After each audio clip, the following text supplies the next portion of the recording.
¿Qué tal, estimados hermanos y amigos? Dios les bendiga, qué gusto saludarles. Para mí siempre un privilegio y una bendición saber que estamos llegando a miles y miles de hogares, no solamente aquí en el país, estamos saliendo, lanzando nuestra señal constantemente a todo el mundo entero vía internet. En los últimos días nos ha ocupado muchísimo la atención dentro del territorio nacional y aún fuera del mismo, las recientes elecciones, las cuales alcanzaron segunda vuelta debido a que en la primera no se alcanzó el 50% más uno. Y todo esto ha tenido al pueblo salvadoreño sumergido con mucha concentración, algunos preocupados, algunos otros atemorizados. La gran mayoría, pienso yo, que han estado tranquilos, apacibles, viendo cómo se desarrollaba el proceso. Sin embargo, creo que la historia de nuestro país tiene que ser lo más conocida posible a fin de que en este presente o en el futuro no vayamos a incurrir en los errores que se cometieron en el pasado y que nos llevaron a acontecimientos tan difíciles y dramáticos como fue, por ejemplo, la guerra de 12 años que sufrimos en este país con un costo de aproximadamente 80,000 personas muertas. En ese sentido, creo que hay generaciones en nuestro tiempo que no conocen algo del proceso, es decir, de esos acontecimientos que se dieron en el pasado y que nos llevaron a la actual situación donde ahora hay más libertad, donde muchos de aquellos errores que se cometieron antes no se están cometiendo. Para eso, para platicar sobre ese tema, hemos invitado al licenciado José Alejandro Duarte, quien se desempeña en este momento como analista político, pero también todos sabemos que tiene una grande trayectoria política. Él fue alcalde acá en la ciudad de San Salvador. Su padre, el ingeniero José Napoleón Duarte, todos sabemos que fue presidente de la República, por lo cual también nuestro invitado ahora, el licenciado Alejandro Duarte, tuvo parte activa también en los 5 años de gobierno de su padre, el ingeniero Alejandro Duarte. Y vamos a platicar para informar, para que conozcamos más acerca de algunos temas que consideramos sumamente importantes. Bienvenido, licenciado Duarte. Muchas gracias, Pastor, por haberme invitado y muchas gracias y buenos días, televidentes. ¿Cómo está? ¿Cómo ve usted que vivió aquellos años azarosos, muchos de ellos del tiempo pasado, en relación a cómo ahora se practica la democracia? Todos estamos claros que todavía se siguen cometiendo algún tipo de errores, posiblemente nuestra democracia adolece de algún defecto, pero indiscutiblemente el panorama que hoy tenemos es bastante superior al que teníamos hace algunas décadas atrás. Sí, efectivamente, en los años 60 hasta los años más o menos 80, gobernó el país dos fuerzas vivas, que era el poder económico y el poder militar. Y ellos tenían un partido político que se llamó el PCN. Y este instrumento político ejercían el poder a base de dos elementos fundamentales: control electoral de la población y control político de la población. El control político lo hacían a través de la represión, a través de la falta de libertad, a través del miedo, y el control electoral lo hacían a través del fraude, que era un fraude estructurado e institucionalizado. Esos tiempos eran tiempos difíciles y el fraude, para resumir, lo hacían de la siguiente manera. Los organismos electorales eran todos nombrados por el gobierno. Una vez nombrados los organismos electorales por el gobierno, hasta las juntas receptoras de votos, que eran nombrados los empleados públicos, les enviaban telegramas diciendo a qué urna iban a servir en esa elección. Y estos organismos estaban encargados de hacer una parte del fraude cada uno. La rueda de caballitos, ¿verdad?, que se hacía a través de la cédula de identidad personal, porque a la cédula solo se le ponía un sello en una página que decía votó en fecha tal. Y si uno tenía varias cédulas, entonces podía ir a votar varias veces. Y a eso se le llamaba la rueda de caballito. Ahí se estimaba un fraude de alrededor de 100,000 personas. Ellos tenían organizaciones como Orden, que así se llamaba en aquel entonces, que eran gente, digamos, que después se volvieron patrullas cantonales, pero era una organización política que servía para esos fines. El otro fraude que se cometía en esa época era en el momento en que se trasladaban las urnas.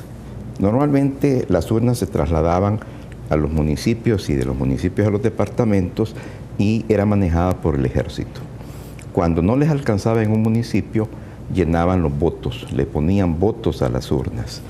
Y cuando no les alcanzaba en un departamento, le ponían votos a las urnas en el departamento. Cuando llegaban a San Salvador, que entonces pasaban 3 o 4 días en transporte llegando, pues se abrían las urnas y se contaban los votos. Y entonces ahí ya se legalizaba el fraude. Se levantaba una nueva acta diciendo, mire, ahora el voto del partido PCN es de 200 en vez de 50, ¿verdad? Y esa acta es la que valía. Y de esa manera se estructuraba un fraude que lo hacía el gobierno entero, que lo hacía el Estado. Todas las organizaciones del Estado participaban, Antel, ANDA, los cuarteles, las alcaldías, los empleados públicos. Entonces ese era el fraude que existía en aquella época. Con el golpe de Estado de 1979, la Junta de Gobierno de 1981, que mandó a convocar al soberano para hacer la nueva Constitución de la República, elaboró una nueva ley electoral para ir a esas elecciones. Y entonces comenzó a ver dónde estaba el fraude, precisamente para ir creando una ley que eliminara el fraude. Entonces, en primer lugar, ¿cómo se evitaba la rueda de caballitos? Bueno, como no se tenía más que ese documento, se trajo la tinta indeleble. Entonces esa tinta indeleble, que por cierto en aquella época la dio el gobierno de los Estados Unidos, era una tinta que no se borraba en 8 días, ¿verdad? Y que no había manera de borrarse. Entonces la persona que votaba, ¿verdad? La gente se aseguraba que fuera bastante la cantidad que le metían al dedo. De manera de que ya no podía votar otra vez aunque tuviera más cédulas. ¿Por qué? Porque no se podía lavar la tinta indeleble. ¿Cómo se evitó el fraude en el traslado? Bueno, se evitó que las juntas municipales y las juntas departamentales hicieran los recuentos de votos y que ya los cuarteles no participaran, ¿verdad? Y solamente valía en ese caso lo que la Junta Electoral, lo que la Junta Receptora de Votos, hacía el escrutinio. Ahora bien, ahí hay un planteamiento importante porque se le traslada al pueblo salvadoreño y sobre todo a los partidos políticos, se les traslada la defensa del voto, pero además la conformación de los organismos electorales. Los partidos políticos tienen que mandar sus listas para conformar las juntas receptoras de votos. Entonces, en esa época, ¿verdad? Si habían 5 partidos, los 5 conformaban las juntas receptoras de votos. Entonces, no había forma, ¿verdad?, de que los partidos no cuidaran sus votos al momento del escrutinio final. Y por eso es que se partidizó, digámoslo así, el sistema de los organismos electorales. Entonces, si ya le habíamos puesto las tintas indelebles, si ya en la Junta Receptora de Voto eran los partidos políticos los que tenían que cuidar, hacer que la gente votara, manejar el sistema, manejar los votos, las actas, etcétera, pues ya no había fraude de vuelta de caballito. En segundo lugar, a los partidos se les daba una copia de las actas y esa copia era válida. Antes no era válida, esta sí. También se le dio por primera vez al fiscal general, al Consejo Central de Elecciones. Antes las válidas eran las del Consejo Central de Elecciones y las municipales y departamentales. Ahora todo eso se elimina y se le da validez a las actas de las juntas receptoras de votos porque es el pueblo quien cuenta. La otra cosa que es importante es que en los años 60 no permitían que nadie estuviera en el recuento de votos, nadie. No había prensa, no había observadores, nada, ¿verdad? Se encerraban a contar. Ahora no, ahora hay prensa, hay delegados nacionales, hay observadores internacionales, es decir, está abierto, es transparente completamente. Y uno mira cuando se están contando los votos de cada urna. Entonces, así se eliminó el fraude de los años 60. Y después vino la Asamblea Constituyente, y la Asamblea Constituyente de 1983 tomó esa nueva ley y la convirtió en ley electoral. Es decir, agarró el sistema para evitar el fraude, lo elevó a un rango constitucional y además creó una ley. De manera de que a partir del 83, la Constitución le da a los partidos políticos el derecho de conformar los organismos electorales, desde el Consejo Central de Elecciones, que se llamaba en aquella época, hasta ahora el Tribunal Supremo Electoral. Todos los partidos tienen el derecho de conformar este organismo. Una pregunta. Hemos hablado de cómo se fraguaba el fraude en aquellas décadas del 60, del 70. Yo recuerdo, licenciado Duarte, que su padre, el ingeniero Napoleón Duarte, era candidato presidencial en el año 1972. Luego, en el año 1977, era candidato presidencial, si mal no recuerdo, por... ¿Cómo se llamaba? ¿La 1? Coronel Claramón, de la 1. Coronel Claramón era el candidato. ¿Ellos fueron víctimas de fraude? Sí, totalmente, ¿verdad? En el 1972, la 1, que fue, digamos, una coalición de partidos de oposición, y el ingeniero Duarte lograron vencer el fraude institucional. O sea, lograron vencer el fraude de la rueda de caballitos, más los fraudes municipales y departamentales. Y aún así ganó. Entonces, cuando se dio cuenta el gobierno que aún así habían perdido, cerraron el recuento de votos de 3 departamentos de Oriente. Y en el departamento de La Unión se tuvieron que meter 20,000 votos adicionales a las urnas. Era un fraude descarado, ¿verdad? Se conoció prácticamente de inmediato, se logró conseguir las actas originales que valían en aquella época, que eran las del Consejo Central de Elecciones, y las actas que habían cambiado, ¿verdad? Y se demostró públicamente que el fraude precisamente se había dado de esa manera salvaje, digamos, ¿verdad? Bueno, eso trajo consigo que el país entrara en un periodo de ingobernabilidad, y a pesar de las protestas y de todo esto, el Consejo Central de Elecciones declaró al coronel Molina como presidente electo. Entonces la Asamblea Legislativa, cuando las personas no ganaban el 50+1, hacían ellos la elección en segundo grado.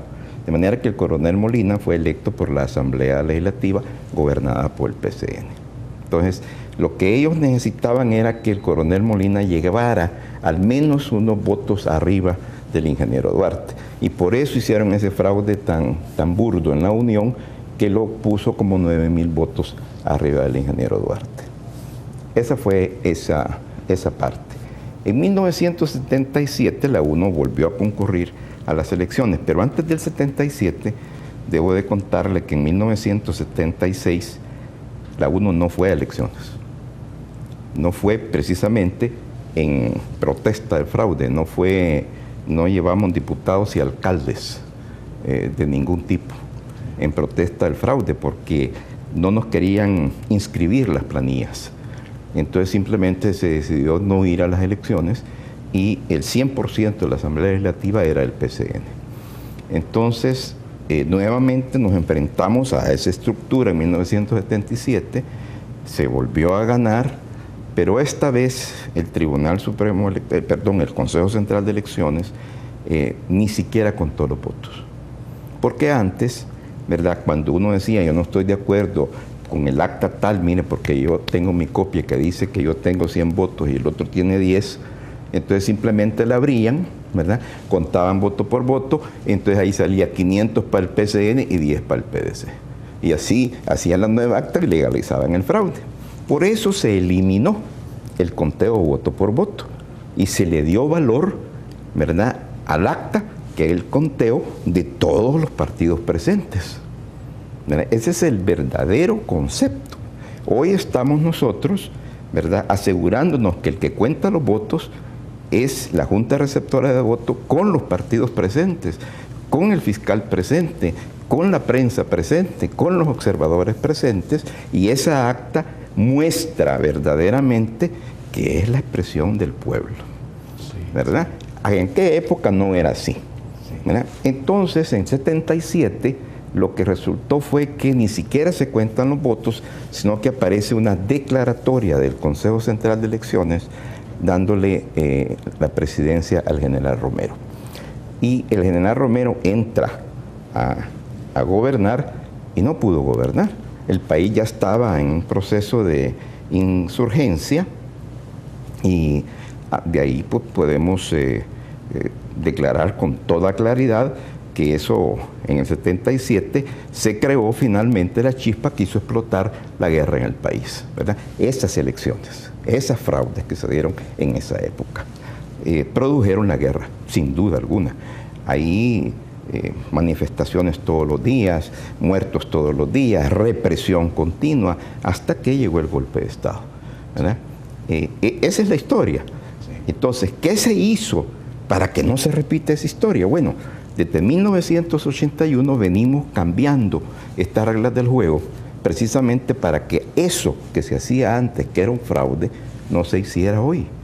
Y además de las reglas de 1981, que ya se las explico, o ya se les expliqué, en el 83, por eso es que la Constitución pone en el rango constitucional que los partidos políticos son miembros del Tribunal Supremo Electoral, para que los organismos electorales estén en manos de los que participan, porque son los mejores vigilantes. Sí.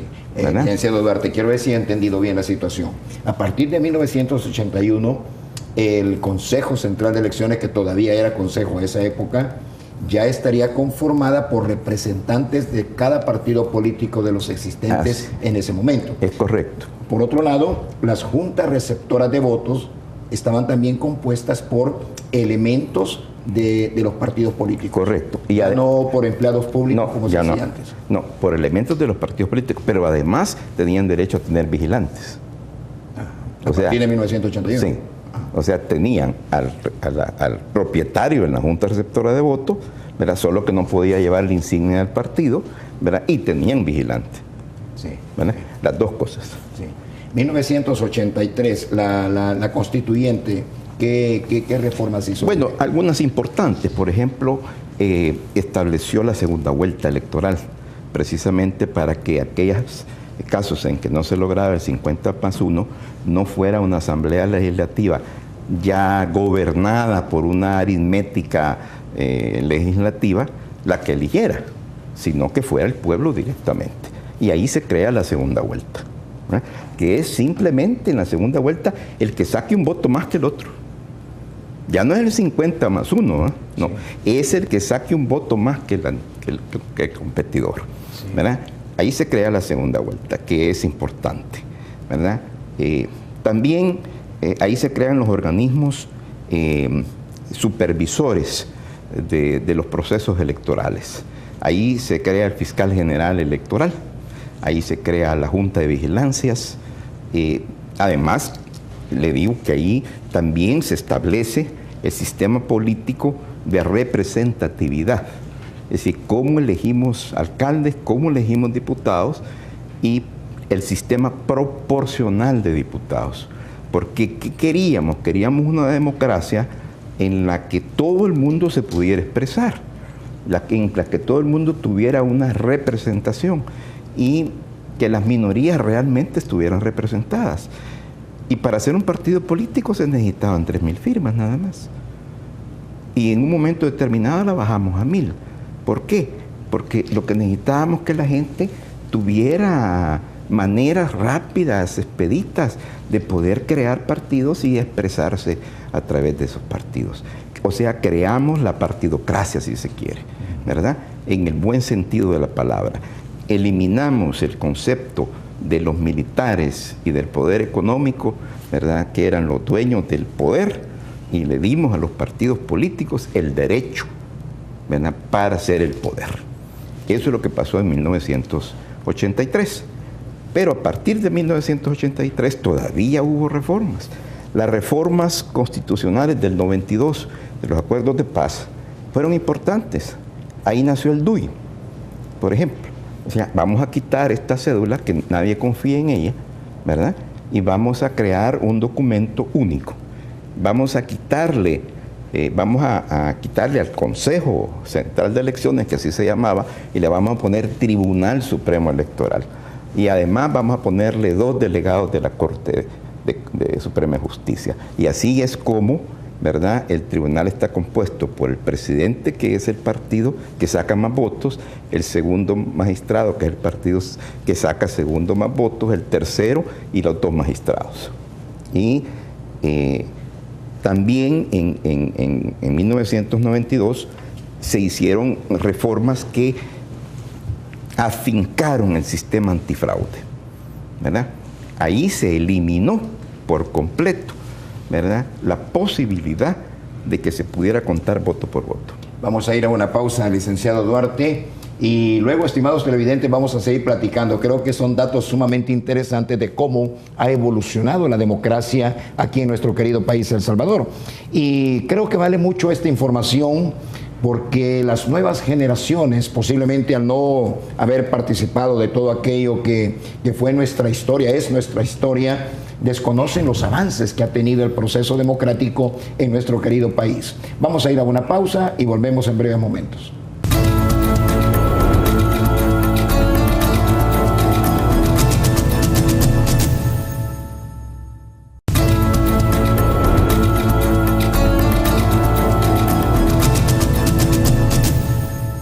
Bien, estimados hermanos y amigos, estamos de regreso después de esa pausa donde hemos compartido información muy importante para usted.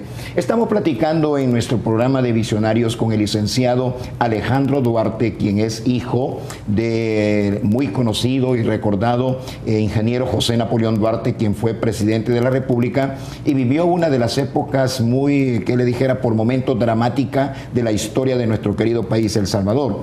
Ahora hemos avanzado en términos de democracia. Ahora estamos viviendo una democracia, como dije al principio del programa, no perfecta, pero sí con un avance muy significativo en la vida nacional.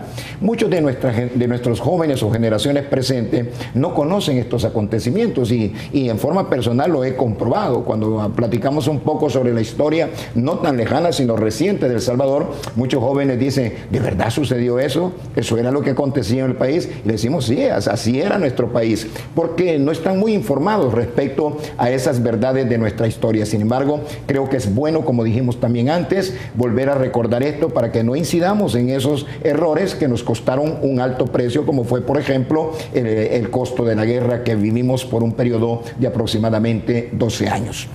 Licenciado Duarte, estábamos platicando de que las autoridades del Consejo Central de Elecciones, que ahora se llama Tribunal Supremo Electoral, fueron modificadas las reglas a fin de que las autoridades del Consejo Central tuvieran representación directa de los partidos políticos en contienda. Por ahí nos quedamos, porque recientemente se dio un acontecimiento que creo que tiene que ver con esa situación. Platiquemos un poco más de esto. Bueno, cómo no.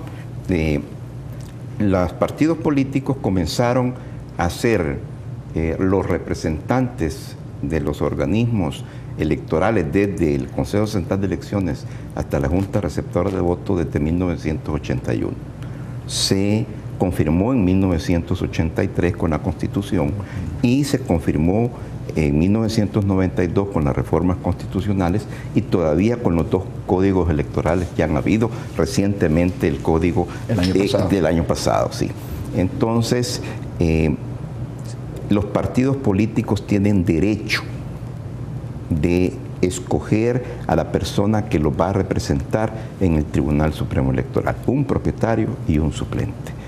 Y tienen derecho a estar en la Junta de Vigilancia con un propietario y un suplente. Y tienen derecho a ser miembros de las juntas departamentales, igual con un propietario y un suplente de las municipales, y tienen derecho de ser miembros de las juntas receptoras de votos.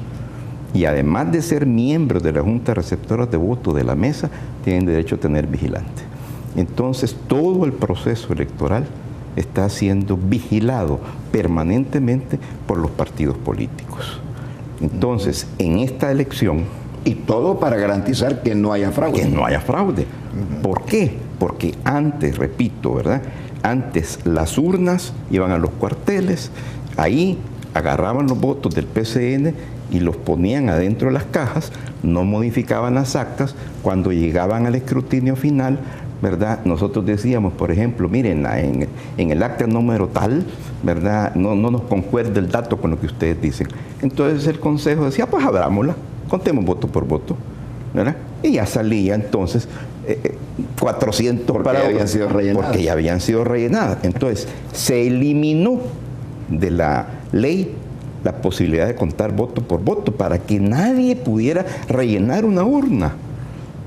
Y para que fuera el pueblo, a través de las representantes de los partidos políticos en las juntas receptoras de votos, ¿verdad?, que contaran los votos y que eso era lo que valía, ¿verdad? Esa era la esencia de la reforma electoral, era entregarle a los partidos políticos y a la ciudadanía el derecho y el deber de contar los votos y de cuidarlos, y de que las actas valieran, que ya no valieran la papeleta, ¿verdad? Eso era todo lo importante de la reforma. Claro, vamos a encontrar en las actas, en las juntas receptoras de votos, pues gente que es más viva que otra, ¿verdad? Y que de repente le anulan un voto a un partido, ¿verdad? O le dan por impugnado un voto a otro partido, y si no está Águila representante, ¿verdad?, que en este caso tienen dos, ¿verdad?, pues de repente les hacen ese chanchuito, ¿verdad? Eso sí puede haber, ¿verdad? Pero no es institucional. Eso no, porque no está, digamos, ordenado por el tribunal, ¿verdad?, para que 10.000 juntas lo hagan. No, es una que se va a presentar, ¿verdad?, allá de vez en cuando. También hay otra posibilidad, ¿verdad?, que ahí en las juntas receptoras de votos se pueden dar, ¿verdad?, y es que los vigilantes, por ejemplo, ¿verdad?, que están en la junta inscritos, de ahí le pidan permiso a la gente, mire, ya voy a venir, ¿verdad?, y se van a las 9 de la mañana y regresan a las 4 de la tarde. Pero no los deberían de dejar ir, porque la ley dice que una vez que están inscritos en la Junta, deben de quedarse todo el día. Entonces allá veo que han acusado de que un vigilante que estaba vigilando en San Salvador fue a votar a Soyapango o a Usulután. Bueno, yo quiero decirte que el sistema de DUI que tiene el país no permite que una persona pueda tener dos DUIs con nombres distintos. No lo permite. Si usted va y dice, yo me llamo Mauricio Navas, ¿verdad?, y le dan su DUI, cuando usted va de regreso y dice, mire, yo me llamo Ernesto Navas, no, porque sus huellas lo van a llevar a Mauricio Navas. Entonces elimina por completo. Las huellas son una garantía. Las huellas son las garantías, porque al buscar en la base de datos, ¿verdad?, si su huella tiene algún parecido con otras, ¿verdad?, inmediatamente lo localizan. Entonces no hay forma que el sistema le dé a una persona un DUI diferente, más bien una persona con DUIs con nombres diferentes. Eso elimina por completo la rueda de caballitos. Ahora, ¿qué es lo que le dan? Si usted pierde el DUI y va a sacar una reposición, pues sí, se la dan, porque es usted mismo, ¿verdad? Y de repente encontró su DUI en su casa, pues tiene dos, pero con el mismo nombre, con las mismas huellas. El padrón electoral no aparecerá dos veces. Aparece una sola, correcto. Entonces no hay manera de hacer fraude, no existe. No existe la posibilidad de hacer rueda de caballitos. Y en el caso de que alguien pudiese clonar, como se llama ahora, ¿verdad?, su DUI, tampoco podría, porque no está en el padrón. Es que ese es el tema. Puede clonar el DUI, claro, que sí, puede haber DUIs falsos, pero eso no va a estar en el padrón, no va a poder votar. ¿verdad? Entonces, no hay manera de hacer fraude, de verdad, no hay forma, ¿verdad? Se eliminaron los 3 elementos del fraude. Se eliminó la rueda de caballitos a través del DUI y a través de la tinta indeleble, número 1.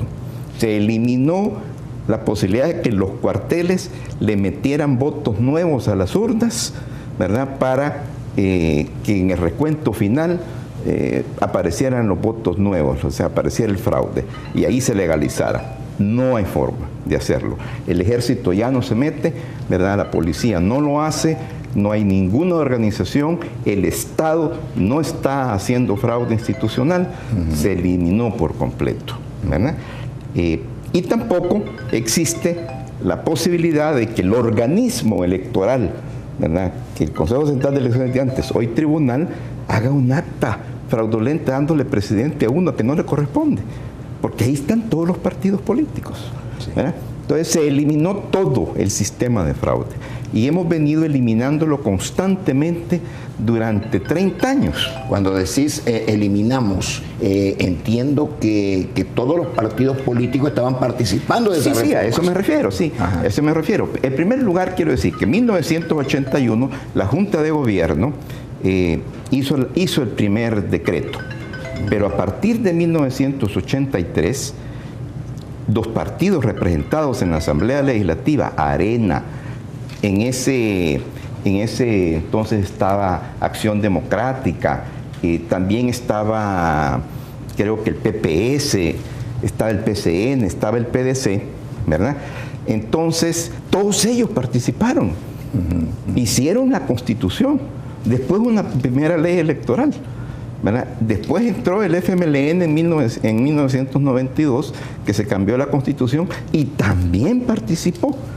Y en el último código que acaba de ser promulgado el año pasado, estuvieron todos los partidos, establecieron las reglas del juego, ¿verdad? Así es que venir hoy a decir, no, mire, ¿verdad? Yo no estoy de acuerdo, porque perdí, hombre, habiendo participado por 30 años en estar estableciendo las reglas del juego, y además en las reglas del juego, habiendo certificado que hemos eliminado la posibilidad de fraude electoral, entonces francamente es jugar con la voluntad del pueblo, es jugar peligrosamente.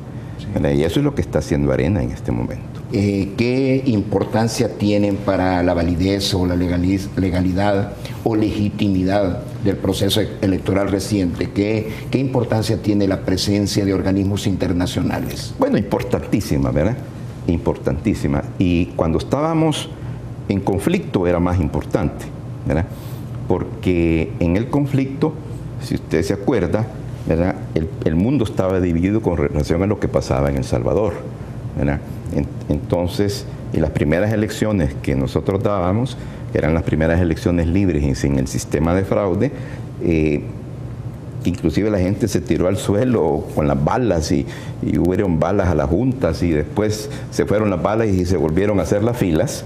Bien, todo eso lo vio la gente en el mundo y lo fue a contar. Entonces se dieron cuenta que el país, ¿verdad? No había una verdadera guerra de población, ¿verdad? Que había una insurgencia, ¿verdad? Armada, y había un pueblo que quería democracia.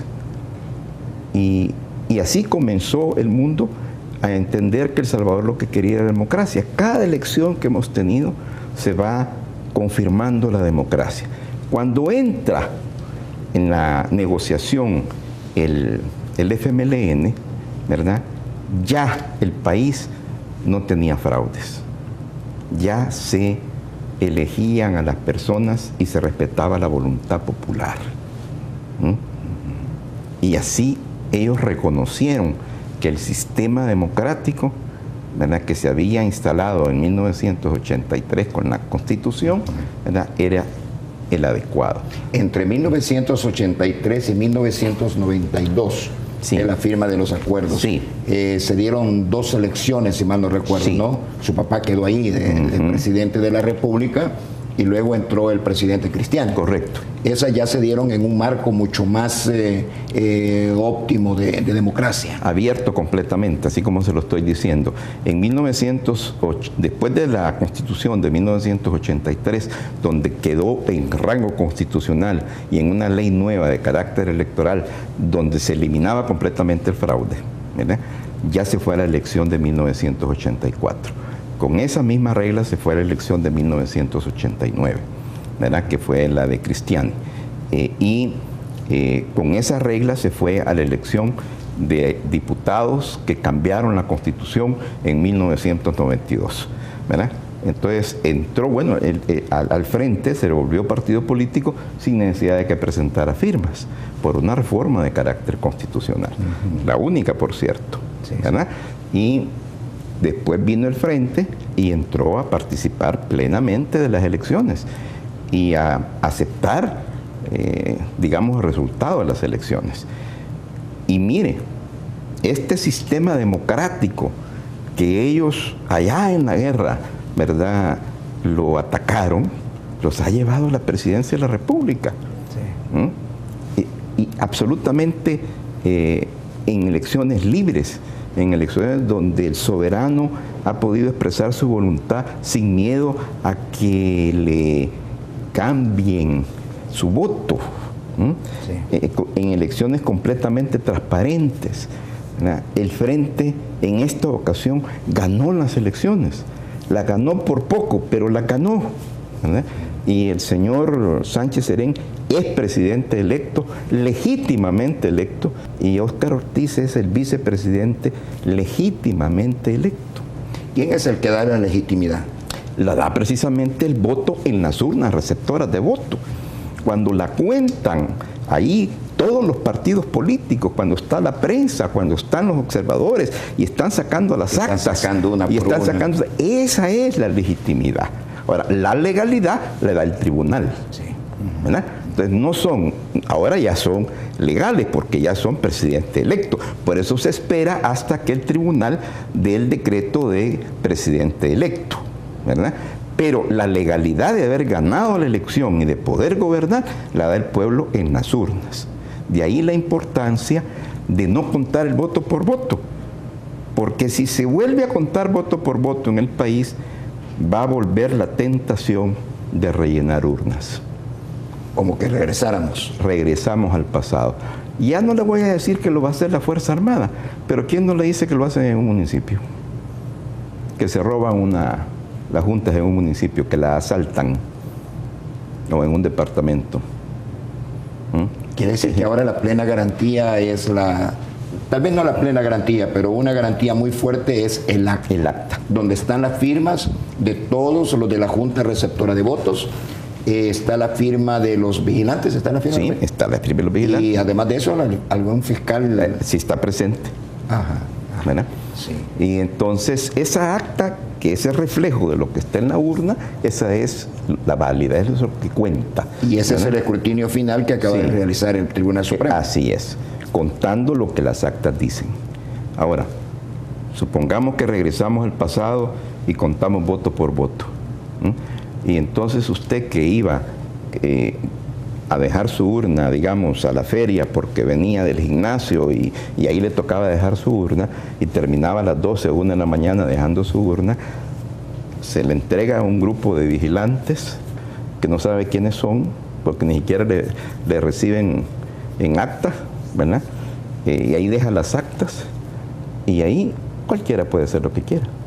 Sí. Sí. Ante esa victoria que se le está adjudicando al FMLN como resultado de la elección popular, nos deja una diferencia de 6.300 y pico de votos, ¿no? ¿Qué mensaje se puede interpretar de esos resultados? ¿Qué es lo que los partidos políticos tienen que entender que el pueblo salvadoreño les dijo a través de esa votación? Yo creo que esto me da una oportunidad de explicar un poco también qué es lo que pasó en la primera y en la segunda vuelta ya, y entrar al presente para entender el mensaje. Fíjate que en la primera vuelta electoral gana el Frente abultadamente, sí. 300,000 votos más. ¿Por qué gana el Frente? El Frente gana porque la campaña del presidente Funes en relación al problema del expresidente Flores toca un punto sensible en la población. Y el punto sensible es la ética, es la corrupción. A la gente no le gusta la corrupción, no la quiere, ¿verdad? Y lo que sucede ahí en esa campaña es que el presidente Funes logra que la gente entienda que Arena es corrupto, vamos a ponerlo de esa manera, crudamente, que los presidentes de Arena habían hecho este tipo de corrupción y entonces lo castigan. Por otro lado, el Frente y el presidente Funes hacen una campaña en esa primera vuelta, yo diría, donde acuden a la justicia social, una justicia social que había sido impedida por los gobiernos de Arena en el modelo económico. El vaso de leche, los uniformes, los zapatos, los subsidios, etcétera, ¿no? Entonces venden como parte positiva, mire, este es un gobierno que se preocupa por los pobres. Y al preocuparse por los pobres, además ayudamos en el tejido económico de la gente más necesitada. Entonces, por un lado, ¿verdad?, logran que el problema ético, ¿verdad?, quede señalado, y por el otro lado logran que el pueblo entienda que hay materias de justicia social, que por primera vez un gobierno, ¿verdad?, venía y pensaba en los más pobres. Esto fue la primera campaña, ¿verdad? Arena hizo un planteamiento sobre la seguridad, pero se le revertía. ¿Por qué? Porque las maras nacen después de la guerra en gobiernos de Arena, ¿verdad? Y la gente lo sabe, ¿verdad? Y la supermano dura y la mano dura y el Superman, no sé cuánto. Entonces, esto, ¿verdad?, es cierto que hoy la inseguridad es muy grande, pero es cierto que no es culpa directa, digámoslo así, de este gobierno. Entonces, esa campaña, que no era mala, pero que se le revertía, no lograba, ¿verdad?, igualar la campaña de la justicia social y la campaña de la ética. ¿Qué pasó entonces en la segunda vuelta? En primer lugar, Arena dice, bueno, nos equivocamos, ¿verdad? Tenemos que buscar una nueva estrategia. Yo lo voy a decir, ¿verdad? No, el bien o el mal de otros países puede ser el bien de otros pueblos. Qué mal que en Venezuela esté pasando lo que está pasando. Qué mal, ¿verdad? La gente está muriendo, la gente está con problemas graves y serios. Pero debo decir que bien que Arena logró que ese problema que en Venezuela está sucediendo lo capitalizaran formidablemente, ¿verdad?, en la segunda vuelta. Formidablemente. El Frente siguió con los mismos dos conceptos, pero aquí entró el concepto de la libertad. Lo de Venezuela no es simplemente que no había papel higiénico y que había manifestaciones y que había muertos y presos. Esa es represión, ¿verdad? Aquí realmente lo que la gente vio es, caramba, mi libertad. Ya no va a haber capacidad de expresión, de pensamiento ni de organización, ¿verdad? Aquí no vamos a ver iniciativa privada, etc. Entonces, eso significa libertad.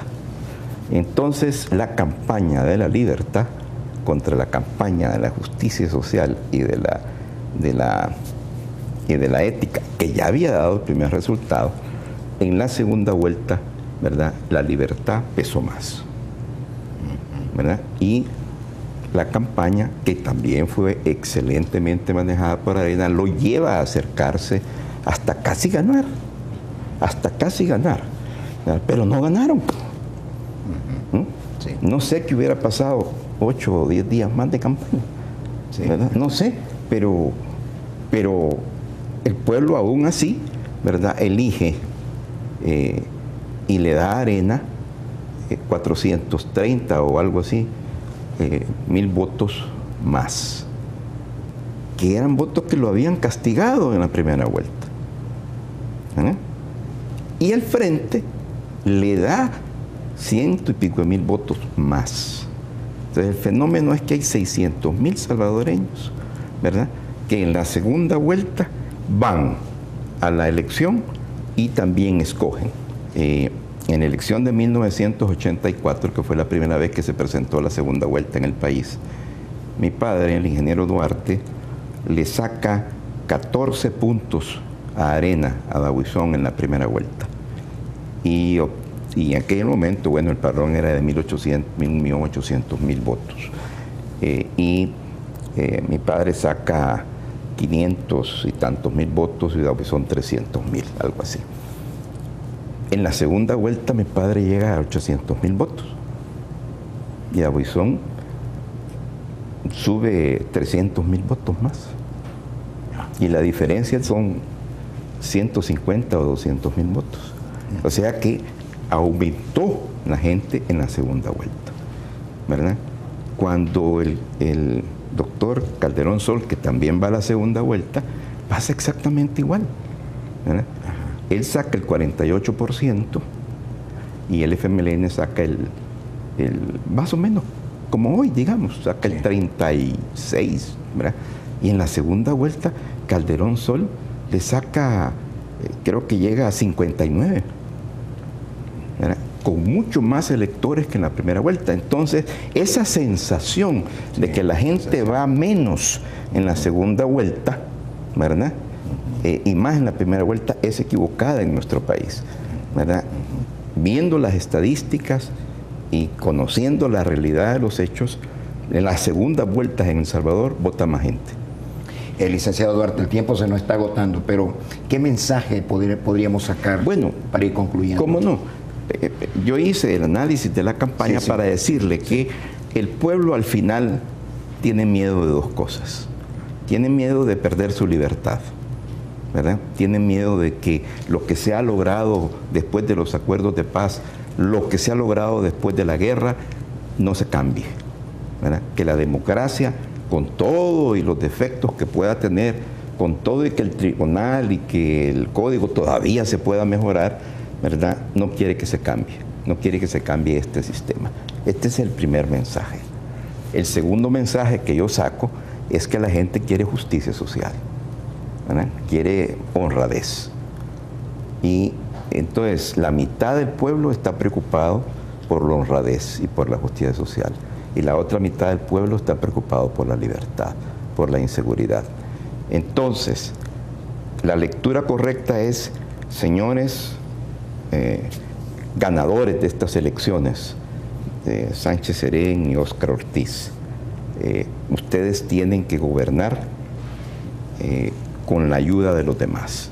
Señores Arena, ustedes tienen que ayudar a gobernar, porque si se tiene un buen gobierno, el país va a salir adelante. Si no, el país va a ser un desastre, ¿verdad?, porque se va a polarizar más. Y en vez de llegar a acuerdos para lograr ese propósito de ir saliendo adelante, lo que vamos a tener es una confrontación permanente, ¿verdad?, peor que lo que vimos en la campaña. Y si esa confrontación aumentase, ¿qué sucederá si el otro año ya tenemos otra vez elecciones? Ese es el miedo, pero no solamente elecciones, ¿verdad? Es que veamos algunas cosas que son importantes y reales. Tenemos cerca de 2.000 millones de dólares de necesidades en los próximos 3 meses para el gobierno. Si no se consiguen, el gobierno entra en una crisis financiera espantosa. Entonces, ¿qué va a pasar? No va a poder pagar proveedores, no va a poder pagar a lo mejor salarios atrasados, ¿verdad? Lo que va a suceder es que el pueblo va a sufrir. Y esa crisis financiera no se resuelve sino con préstamos, con acuerdos, donde los partidos políticos de oposición respalden al gobierno para salir de este problema, ¿verdad? Para generar un esquema de trabajo masivo, aunque sea temporal, ¿verdad?, también se necesitan leyes que acompañen a los programas del gobierno a esos objetivos. Si no se tienen esas leyes, no va a haber empleo. ¿cuánta gente va a estar sin empleo? ¿Qué le va a pasar entonces a la inseguridad del país? ¿Cuánta gente va a tener por hambre que robar? Entonces, lo mejor, lo que el país necesita es que a este gobierno que entre le vaya bien. Igual que a cualquier gobierno que entra le debe de ir bien, porque si a un gobierno le va bien, al país le va bien. Y a ese gobierno le debe de ir bien con la ayuda de los partidos políticos, con la ayuda de la oposición. Y no significa que esa ayuda debe de claudicar en sus condiciones. No, no. Significan las cosas prácticas, las cosas de todos los días. Cómo vamos a enfrentar la deuda, cómo vamos a generar empleo, cómo vamos a controlar la inseguridad. No, claro, los partidos políticos de oposición tienen que ser celosos, ¿verdad?, de los sistemas de libertad, por ejemplo. Celosos del sistema democrático. Ahí sí. Pero es que eso no está en juego. En juego está el problema del día a día, de qué comer, de cómo echarle gasolina al carro. Eso es lo que está en juego del día a día. Y ahí es donde tienen que coincidir. Tienen que llegar a acuerdos. No queda otro camino. Sí, sí. Muchas gracias, licenciado. Yo le doy gracias por haber atendido nuestra invitación, de haber estado con nosotros en este programa de Visionarios.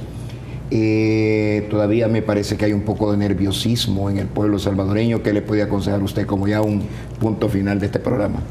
Miren, yo creo que ya no es posible revertir la elección, ¿verdad? La Corte Suprema de Justicia no puede sustituir al Tribunal Supremo Electoral en cuanto a la materia específicamente electoral. Es decir, la Constitución le da al tribunal, y precisamente se llama Tribunal Supremo, le da la última instancia.